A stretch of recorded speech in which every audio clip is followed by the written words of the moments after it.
Náttúrulega sigur á Þór hérna í kvöld. Komnir í úrslit í bikar. Hvað skapar þetta fyrir ykkur hérna í dag?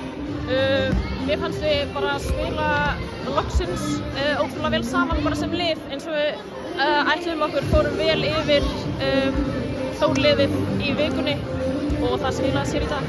Búin að tapa tvisvar fyrir henni í vetur og ég meina gengi ykkar ekkert verið neitt sérstakt, þú segir bara alveg svo með 7 sigra í deildinu í þessum hluta og allt það.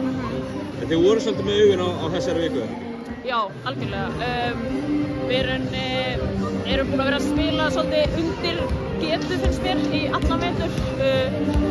En já, við komum bara hingað í dag og spilum eins og við eigum að vera að gera og vonandi þetta bara framhaldið hjá okkur.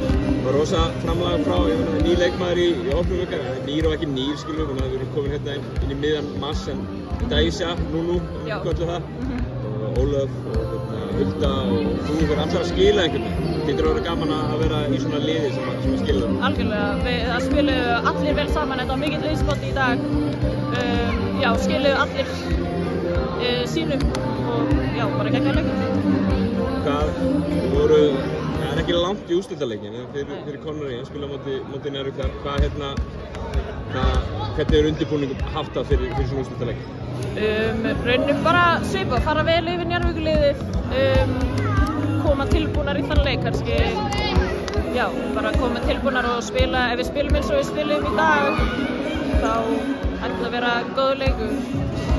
Gaman fyrir þig að bikarnir spila hérna á þínum gamla heimavelli, þínum núverandi heimavelli og núna heimavelli bikarsins. Þið líður vel í Smáranum?